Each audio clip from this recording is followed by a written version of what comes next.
Merci de choisir Wolf TV pour vous informer. C'est parti pour votre magazine de la mi-journée. Nous avons le plaisir de recevoir ce matin Foussar Banding Senghor. Foussar, bonjour et bienvenue sur Wolf TV. Bonjour Hassan, bonjour également à vos téléspectateurs. Alors, l'actualité reste dominée par cette pré-campagne pour les législatives qui va s'ouvrir dans quelques heures. Une pré-campagne qui toujours dominée par l'actualité concernant la manifestation de Yewwi Askan Wi et la dernière sortie du chef de l'État. Nous allons rester sur cette dernière sortie avec nos confrères de France 24 et RFI. On a vu un Macky Sall calme, posé, mais ferme. Tout à fait.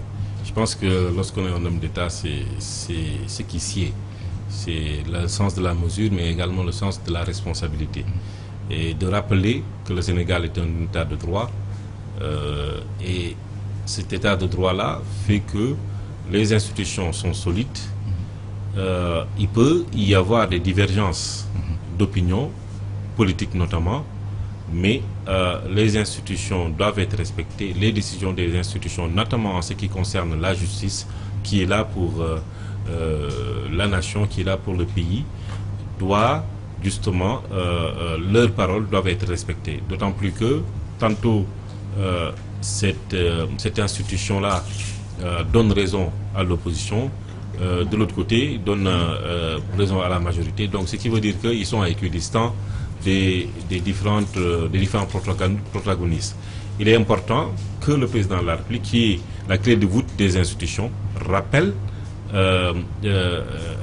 les fondamentaux de l'État du Sénégal, mais également la consolidation de notre démocratie et la préservation de celle-ci.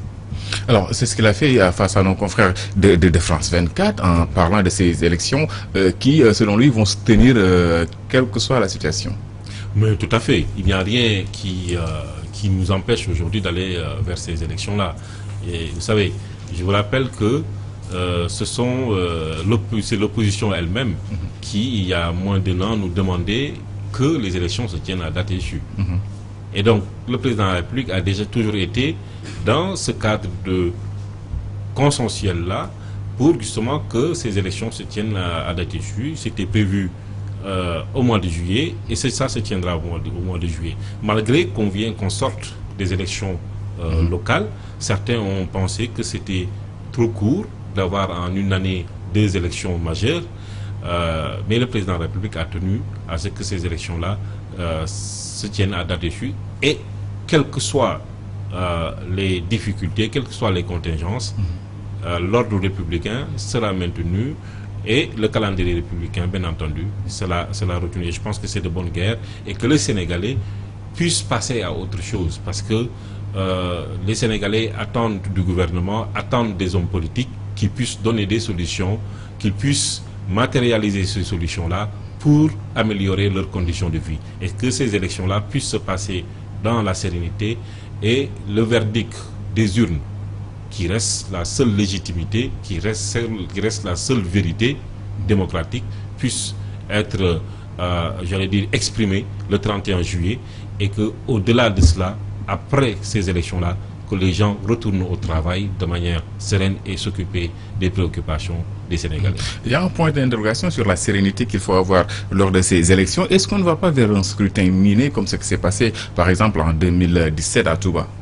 Non, je ne pense pas. Je pense que on a, en tout cas, les hommes politiques, mais également la direction générale des élections, la Sénat, mais en tout cas tout ce qui tourne autour des élections, ont beaucoup appris de ces couacs. Il fallait l'appeler, puisque c'était le cas en 2017, pour rectifier un peu tous ces manquements-là et permettre aux citoyens d'aller exercer leurs droits et devoirs de manière, j'allais dire, sereine.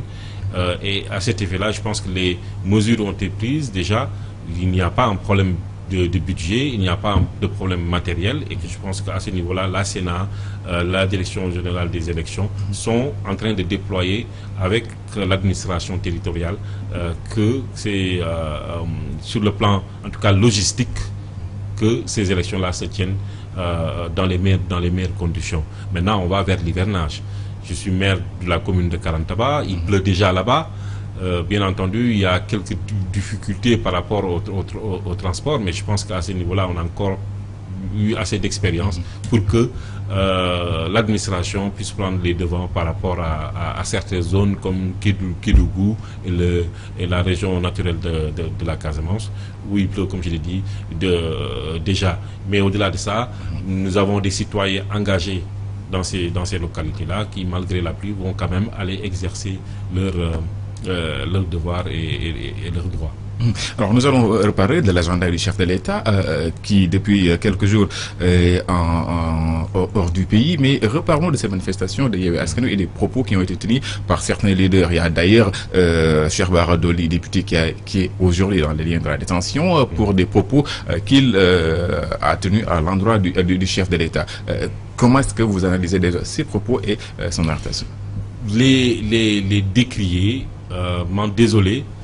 Lorsqu'on est à un certain niveau de responsabilité, notamment lorsque vous êtes un élu du peuple, et que vous prônez être un exemple, ces propos insultants, parce que c'est une insulte à une institution de la République, je ne parle même pas, au-delà même de l'institution, de la personne simple de Macky Sall, cela est inacceptable. Cela est inacceptable. Venant d'une personne, comme je l'ai dit, qui est un élu du peuple, de surcroît qui vient d'une grande famille, cela encore choque. J'allais dire, je ne parle pas doublement, mais triplement. C'est inacceptable. Et lorsque vous voyez les réactions des Sénégalais, personne, mais là, personne ne cautionne ces propos-là. Et même lorsqu'il l'a tenu, lorsque vous écoutez la foule n'était pas d'accord avec ces propos. Quelques-uns ont trouvé ça hilarant, mais au-delà de cela, la foule n'a pas accepté ces propos-là qui étaient désobligeants, qui étaient insultants. Et je pense qu'à ce niveau-là, la loi doit être ferme contre ce monsieur-là. Parce qu'il n'est pas digne d'être appelé député, il n'est pas digne de la famille d'où il vient. D'ailleurs, ça pose la problématique du choix de nos élus. Est-ce qu'il ne faudrait pas changer parce que cette législature-là nous a montré beaucoup de choses, des députés arrêtés pour diverses causes. Aujourd'hui, cela s'ajoute à quelques mois de cette élection-là, de ces élections législatives. Est-ce qu'on ne devrait pas repenser sur la manière de conduire nos élections pour faire les choix qui s'y est? Mais tout à fait. Vous savez, la démocratie, c'est un processus. C'est un processus. Et la société également, elle est ce qu'elle est. Nous avons, dans la société, elle est composée de plusieurs types de personnalités. Il y a des gens qui ont une certaine éducation, d'autres qui sont, disons, meilleure éducation. Et meilleure éducation, il faut forcément dire sur le plan de l'alphabétisme. Mais quand je parle d'éducation sur les valeurs, au niveau principalement les valeurs, parce qu'on peut être lettré et ne pas avoir de bonnes valeurs. Donc l'éducation est fondamentale. Et donc le choix orchestré par les populations doit être un choix judicieux. Un choix judicieux. Et vous savez, lors de ces élections, des élections locales, nous avons eu, aussi bien au sein de la majorité présidentielle qu'au niveau de l'opposition, un changement qualitatif. Un changement qualitatif par rapport aux élus. Mais il nous faut aller vers cela, vers ces législatifs-là. Je pense qu'au niveau des listes, lorsque vous regardez les listes également, pour l'essentiel, il y a eu également une bonification sur le plan, j'allais dire, qualitatif, notamment des personnalités qui composent aussi bien... je prends celle de la majorité présidentielle. Nous avons vu de nouveaux visages, des gens qui sont quand même reconnus, connus pour en tout cas leur intégrité, mais également leurs compétences. Et je pense que dans l'opposition également, on a vu ce trait-là. Mais il reste toujours des brebis galeuses qui sont là, qu'il faut extirper. Il faut le dire, qu'il faut extirper de l'environnement politique, mais également refuser que l'on tombe. Parce que c'est ça le problème, qu'on tombe dans le piège j'allais dire, du buzz. Malheureusement, on est dans une société, tout le monde cherche le buzz. Il faut celui qui va, j'allais dire, faire une déclaration la plus incendiaire ou la plus sale pour que la personne puisse avoir un buzz, le bad buzz comme on l'appelle. Et cela est inacceptable. Comme si la politique était devenue une affaire d'insanité. D'insanité, alors que ce n'est pas le cas. Et malheureusement, la presse également joue un rôle à ce niveau-là, et la responsabilité de la presse est engagée également pour ne pas relayer ce type de propos et de personnalités qui sont quelquefois fabriqués de toutes pièces. Maintenant, vous me direz toujours que si c'est pas les réseaux sociaux, et d'où l'importance, comme cela est en train d'être fait partout dans le monde, pour quand même essayer de réglementer les réseaux sociaux. Il y a des dérives, vous avez vu aux États-Unis, en France, en Allemagne, les États en Europe, l'Union européenne est en train de réguler un peu les réseaux sociaux parce qu'il y a trop de dérives. Au Sénégal, le président de la République l'a annoncé et cela a été constaté par tout le monde. Et il nous faut, c'est un travail, j'allais dire, de société il faut qu'on se reprenne en main. Et cela est valable, hein. Je parle de toute la société, je parle de toute tendance confondue, que ce soit de l'opposition comme de la majorité. Il nous faut aller vers plus de responsabilité, plus de mesures. Et plus de respect. Vous parlez de régulation des réseaux sociaux, mais il y a une loi qui réglemente ce secteur-là. Donc, les réseaux sociaux ne sont pas une zone de non-droit. Il y a déjà des lois. Est-ce que quand on va plus, pour disons, durcir les sanctions, on ne va pas plutôt vers le contrôle que la réglementation? Non, vous savez, la réglementation existe, comme vous le dites. La loi a été votée, je pense qu'il y a en 2008, de quelques années. Je pense qu'il a été renforcé. La loi a été renforcée malgré tout. Il y a encore des dérives et pourtant les gens s'expriment librement. Mais il y a quand même un niveau, un seuil à ne pas dépasser. Et à ce niveau-là, je vous avais remarqué, à chaque fois, nous avons au niveau de la police nationale, je ne sais pas si c'est une cellule ou une brigade de cybercriminalité qui est outillée aujourd'hui pour poursuivre ce type, parce qu'il faut l'appeler ainsi, c'est des délinquants, pour les poursuivre et les traduire en justice, parce que c'est inacceptable. Vous savez, vous pouvez blesser une personne sur le plan physique et que la plaie guérit. Mais lorsque vous blessez une personne sur le plan moral et sur rapport à sa réputation, mais cela ne se guérit jamais. Et votre réputation, vous ne pouvez pas retourner derrière chaque Sénégalais pour lui dire à l'oreille que ce que la personne a dit est faux. Et même si la personne venait contredire ce qu'elle venait de dire, comme on l'a dit, la balle est déjà partie. Donc il est important que les gens puissent respecter la loi et que les Sénégalais sachent que quel que soit le délit et là où vous êtes, lorsque vous commettez un délit sur les réseaux sociaux, vous pouvez être poursuivi et on peut vous détecter et vous rechercher pour vous traduire en justice. Cela ne veut pas dire que l'État contrôle ou c'est un État policier, mais plutôt c'est un État qui protège les citoyens, qui protège la nation. Et il est important aujourd'hui que tout cela puisse rentrer, en tout cas dans le processus d'apaisement, mais également surtout sur le plan démocratique. Alors, Fossar Banding Souané, notre invité dans ce magazine de la mi-journée, vous l'avez dit tantôt, il faudrait que l'Assemblée nationale redore son blason. Au-delà du choix des députés, du choix de ceux qui figurent sur ces listes-là, quel est votre contrat que vous proposez aux Sénégalais pour changer la donne? Tout à fait. Et je dois d'abord remercier le président de la République qui a compris le message de la jeunesse sénégalaise, en particulier celle de notre parti également, qui a investi une bonne, j'allais dire, quinzaine, voire vingtaine de jeunes qui sont entrés dans, en tout cas qui ont été investis sur les listes, qui ont un signal fort, des jeunes qui sont dynamiques, des jeunes qui sont compétents. Et il est important que la nouvelle assemblée que nous allons avoir puisse avoir un niveau beaucoup plus élevé. Bien entendu, il était élevé, mais vous savez, comme on le dit toujours, ce qui se passe à l'Assemblée nationale, malheureusement, n'est pas assez relayé, puisque le travail principalement se fait en commission. Moi, j'ai eu la chance de travailler dans plusieurs ministères où le travail de commission se fait, mais sans la presse, sans le public. Et c'est là-bas où le travail se fait fondamentalement. Maintenant, lorsque des plénières, c'est en ce moment-là, avec la présence des caméras, que certains font un peu le show. Et bien entendu, nous sommes en politique et quelquefois cela aboutit à quelques confrontations ou quelques joutes orales qui sont assez violentes. Et je pense que la responsabilité de chacun de ces élus-là est engagé, mais au-delà de cela, c'est le président de l'Assemblée nationale, mais le président de la République également, pour accompagner le processus de formation également de ces députés en amont, mais aussi en aval.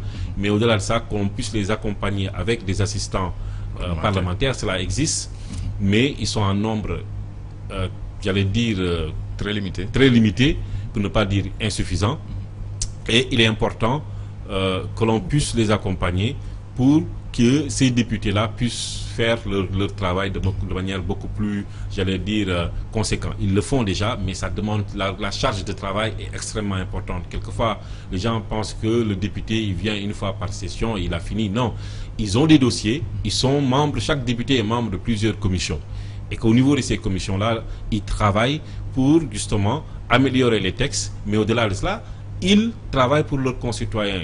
Notre député du département de Goudomp fait un travail de fond, c'est-à-dire il va ou elle va au niveau des structures étatiques pour aller prôner ou plaider plutôt pour notre département. C'est un travail laborieux, c'est un travail de longue haleine pour aller convaincre les décideurs, ceux qui préparent les techniciens au niveau des ministères, des directions, pour l'élaboration des politiques publiques, que notre département puisse être pris en compte dans ce processus-là. Parce que c'est un processus de programmatique qui est extrêmement important. Donc, ils ont un rôle important, mais il faut qu'on puisse les accompagner. Et je pense que sur le plan qualitatif, nous aurons une prochaine législature qui sera sensiblement améliorée et qui sera beaucoup plus dynamique et beaucoup plus entreprenant. Parlons un peu de l'agenda du chef de l'État qui était il y a quelques jours avec Vladimir Poutine pour parler du blé. Au moment où les meuniers ferment boutique, les boulangers annoncent un week-end sans pain, endroit qui risque d'avoir à Dakar. Et il y a des observateurs qui se demandent comment un pays qui a une jeunesse assez forte, des terres pour cultiver, peut demander de l'aide alimentaire à l'extérieur. Oui, c'est moins une demande d'aide, mais plutôt une libération, j'allais dire, hein, des voies de communication qui permettraient justement la circulation des biens et des personnes à travers le monde. Vous savez, les chaînes de valeur actuellement, les chaînes d'approvisionnement, logistique d'approvisionnement sont actuellement très secouées, et il se trouve que dans le cadre de la mondialisation qui dure, nous sommes devenus accros au blé, notamment au pain. Nos parents sérères ne peuvent s'en passer, et malheureusement il nous faut aller chercher cet approvisionnement là. Nous avons également au niveau de ces pays là, de ces deux pays là, l'un des plus grands producteurs d'engrais également, et il est important pour notre agriculture qu'on puisse aller chercher cet engrais là, parce que en réalité, vous savez, notre agriculture est encore en sous-production. Et les engrais nous permettent un peu j'allais dire, d'augmenter un peu les rendements. Vous vous rendez compte, si aujourd'hui il y a un déficit d'engrais, ce sont justement les productions au niveau local qui risquent d'en partir, et bien entendu un risque j'allais dire, de tension alimentaire qui risque de se produire dans nos différents pays. Le Sénégal a un stock de sécurité en termes d'engrais, etc. Mais cela ne suffit pas, bien entendu. Il y aura fondamentalement forcément de la tension. Mais nous sommes mieux lotis que beaucoup d'autres pays africains qui n'avaient pas pris les devants. Mais c'est moins pour aller prendre du blé que, en réalité, l'engrais dont on a besoin pour produire au niveau local qu'il faut aller chercher. Et nous avons, certains vous diront que nous avons les phosphates ici, mais il n'y a pas que les phosphates, il y a l'urée, etc. Il y a d'autres composantes qui sont utilisées au niveau des productions agricoles, surtout dans des grandes zones, dans le Saloum, mais également dans le Baol, où les terres se sont appauvries. Et donc il est important de mettre beaucoup d'engrais, et que vous savez que c'est des grandes zones de production. Donc c'est plus à ce niveau-là. Le président Macky Sall n'était pas là-bas seulement en tant que président du Sénégal, il était surtout en tant que président de l'Union africaine. Et à ce niveau-là, vous savez ce qui s'est passé en Égypte ou dans le Maghreb, lorsqu'il y a eu, il y a quelques années, une augmentation des prix de la tonne de blé. Je pense qu'elle était la tonne était autour de 300 $. Déjà, à ce moment-là, il y a eu des émeutes qui est abouti au printemps arabe. Printemps arabe. Et aujourd'hui, vous vous rendez compte, on a plus de 450 dollars la tonne. Vous vous rendez compte, à ce rythme-là, nous serons à plus de 600 dollars la tonne, et ça, aucun pays ne peut tenir à ce niveau-là. Et aujourd'hui, l'inflation galopante à travers le monde est presque insoutenable pour absolument aucun pays. Nous sortons de la Covid qui a bouleversé le monde entier. Mettre une couche encore qui est encore beaucoup plus terrible, qui est la guerre, et encore beaucoup plus dévastatrice, parce que vous avez vu aux États-Unis, qui est un pays producteur de pétrole, où le gallon d'essence a doublé. Et pourtant, les plus grandes réserves de pétrole au monde sont actuellement aux États-Unis, malgré ce que l'on pense. Et pourtant, le prix a les États-Unis sont plus dans l'exportation, dans l'importation. Ils produisent du pétrole chez eux. Et malgré tout, les prix se sont envolés. Donc c'est parce qu'il y a une tension au niveau du marché international. Donc il est important que la paix puisse revenir. C'est pour cela que lorsqu'on parle de la paix au Sénégal, vous voyez, entre deux pays qui sont loin du Sénégal, les conséquences se ressentent jusqu'ici. Les conséquences de l'insécurité au Mali aura des conséquences pour notre approvisionnement en moutons probablement. Mais heureusement, le gouvernement a pris des devants. Mais vous vous rendez compte que la paix n'a pas de prix en réalité. Et le président Macky Sall a été un dirigeant assez avenant pour ne pas justement trancher entre les deux belligérants et prendre une position plutôt pas de neutralité, mais surtout de j'allais dire de médiateur pour aller prôner la paix. Cette paix-là, c'est une paix pour tout le monde entier. Fossar Bardek-Souane, vous êtes maire de la commune de Kabantara, dans le département de Kantaba, dans le département de Goudomp, depuis un peu plus de 100 jours. Qu'est-ce qu'on peut retenir des premiers pas de votre vie de maire? Alors, je veux d'abord remercier les populations de Kantaba que je salue pour la confiance qu'ils m'ont accordée, me lire en tant que premier magistrat de la commune. Que des défis à relever, parce que nous avons trouvé une situation très difficile, ou une commune où les ressources sont rares, notamment les ressources internes sont inexistantes, et il était important de faire un diagnostic d'abord et ensuite d'accompagner le processus de développement en préparant le plan de développement communal que nous sommes en train d'élaborer. Mais au-delà de cela, accompagner le secteur. Nous avons accompagné le secteur sanitaire, le secteur de l'éducation, mais également sur le plan social, accompagner les populations et préparer bien entendu l'hivernage.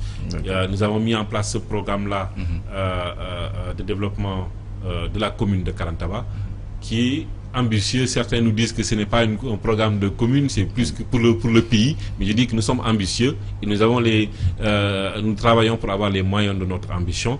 Et d'ici un an, je pense que nous aurons entamé une bonne partie de notre programme. Nous reparlerons de ce programme dans la version Wolof plus largement. Il est 14h, c'est le journal en Wolof. Nous reviendrons juste après.